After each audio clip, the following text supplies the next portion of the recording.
Knock, knock, knock. Provide privacy. Do hand hygiene. Hello, I'm Elena. I'm going to be your nurse today. I'm going to be doing a head-to-toe assessment on you. I'm going to verify name and date of birth. Lily Rhodes, 10/19/2005. Lily Rhodes, 10/19/2005. I'm going to clean off my stethoscope.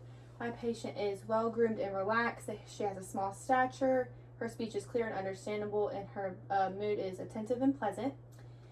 I'm going to do my alert and oriented ×4. Where are you at? U of L Hospital. What year is it? 2026. And what are you here for? Seizures. Okay, my patient is alert and oriented ×4 to person, time, place, and situation. I'm going to begin my assessment with my cardiac portion and ask you some questions. Do you have any chest pain or tightness? Any shortness of breath? And how many pillows do you sleep with at night? 2. Okay, then I'm going to begin with identifying my 5 cardiac areas. So first I have aortic in the second intercostal space of the right sternal border, pulmonic second intercostal space of the left sternal border, Erb's point third intercostal space of the left sternal border, tricuspid fifth intercostal space of the left sternal border, and mitral fifth intercostal space of the left midclavicular line.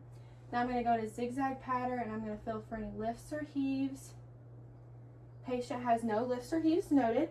Now I'm going to palpate my 5 cardiac areas: aortic, pulmonic, Erb's point, tricuspid, and mitral. There's no thrills or pulsations. Now I'm going to palpate my apical impulse. It is 1 by 2 centimeters with a moderate intensity, and it is palpable. Now I'm going to auscultate my 5 cardiac areas. I'm going to start with my diaphragm, aortic, pulmonic, Erb's point, tricuspid, and mitral. Okay, S1 and S2 were found with regular rhythm and moderate strength. S3 and S4 were not. I'm going to listen to my apical rate for 60 seconds now.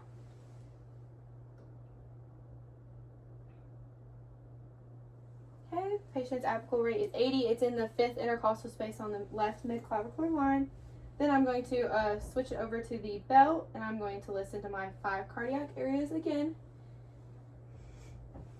Aortic, pulmonic, Erb's point, tricuspid, and mitral.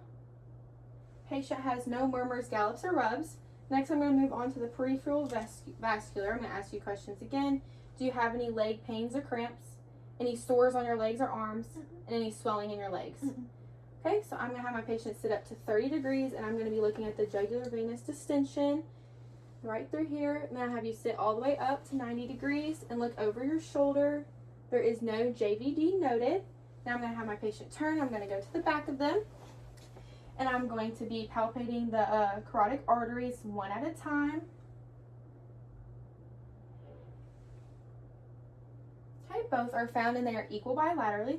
Now I'm going to listen to them, and while I listen to it, I'm going to have my patient hold her breath, and I'm going to use the bell.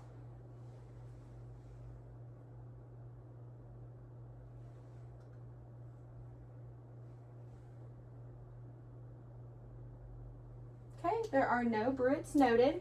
I have my patient turned back around, and I'm going to palpate my pulses bilaterally. So starting on the outside wrist is radial, inside wrist ulnar, brachial, femoral, popliteal, posterior tibialis, and then dorsalis pedis. All are found and equal bilaterally with regular rhythm and moderate strength. Then I'm going to measure the radial rate for 30 seconds. Okay, I got 40, so it is 80. Then I'm going to check for cap refill on all of her fingers. I'm just going to push on the nails and release. 1, 2, 3, 4, 5. Cap refill is brisk in less than 3 seconds in all fingers. I'm going to do the same with the toes. 1, 2, 3, 4, 5. Also brisk in less than 3 seconds in all toes. Then I'm going to palpate bilaterally for the lower extremity temperature. using the back of my hands. Patient is warm to the touch and equal bilaterally. Next, I'm going to check for pitting edema. I'm going to do the shins first. I'm going to push for 5 seconds on both and release. Ankles on both, 5 seconds, release. And then the tops of the feet, 5 seconds and release. Patient has no edema noted. Next, I'm going to move on to the thorax and lungs. I'm going to ask you some questions again. Do you have any history of smoking pipes, vapes, or cigarettes? Any shortness of breath? And then any pain with breathing? Okay, so I'm going to have my patient sit up to 90 degrees. And I'm going to inspect the anterior chest. It is symmetrical with no bulging or retractions in any intercostal spaces. And then I'm going to palpate the chest working from left to right.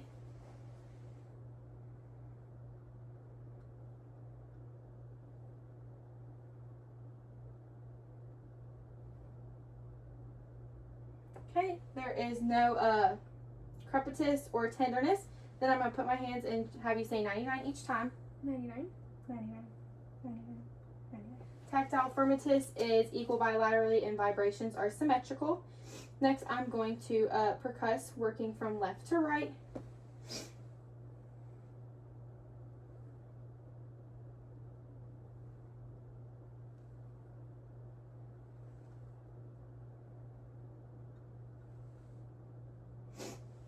Okay, lung fields resonate, and now I'm going to auscultate using my diaphragm. And I'm going to work from left to right again. I'm going to have you take slow, deep breaths with your mouth open. I'm going to listen to the full inhale and exhale.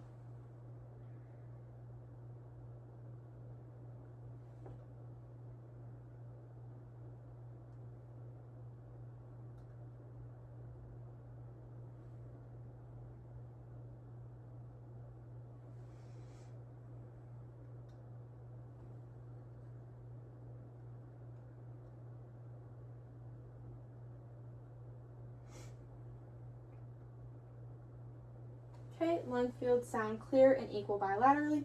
Now I'm going to have you turn around. I'm going to go to the back of the patient. I'm going to inspect the posterior chest. It is symmetrical with no bulging or retractions in intercostal spaces. The shoulders are symmetrical. The skin tone is consistent with genetic background with no lesions. And I'm going to check the A to P ratio, anterior to posterior ratio is 2 to 1. Okay, and then I'm going to palpate as well, working from left to right.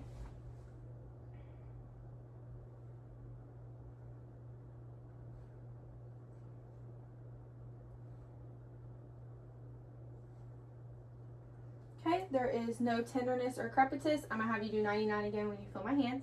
99, 99, 99, 99. Okay, the tactile firmitus is equal bilaterally and vibrations are symmetrical. And now I'm going to percuss, working from left to right as well.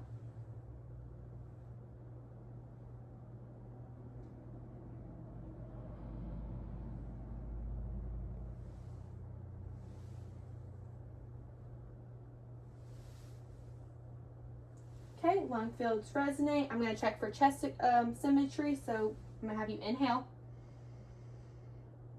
Okay, chest is symmetrical, and now I'm going to auscultate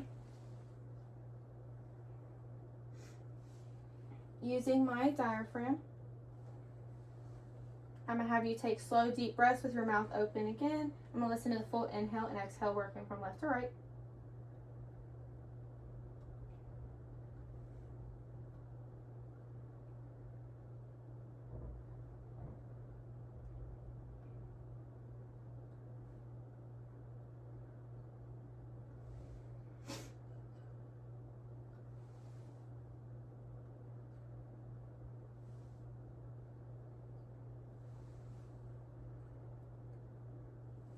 Okay, all lung sounds are clear and equal bilaterally. I'm going to have you turn back around.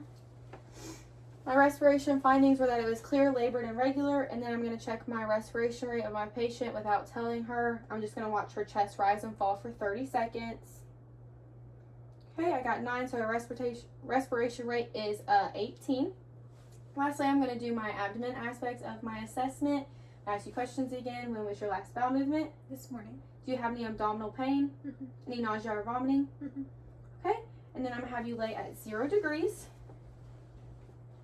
Now lift your shirt up. I'm gonna inspect the abdomen. The skin tone is consistent with genetic background with no lesions. Her contour is flat. It is symmetrical with no bulging or retraction. And then I'm gonna look at the umbilicus. It is midline with no hernia and it is inverted. Then I'm going to auscultate.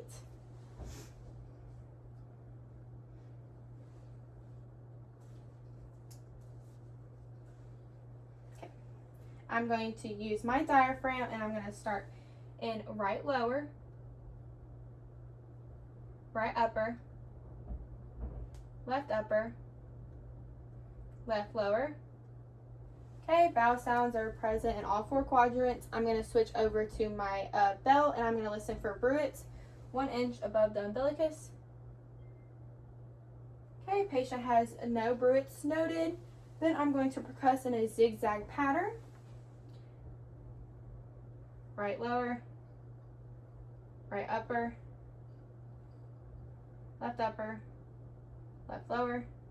Tiffany predominates, and then I'm going to palpate and I'm going to watch my patient's face the whole time if she has any reaction to pain or anything. Starting with superficial, which is 1 hand. Right lower, right upper, left upper, left lower. Patient had no reaction, so now I'm going to do 2 hands, which is deep. Right lower, right upper, left upper, and left lower. Okay, my patient has no masses, tenderness, or organomegalies.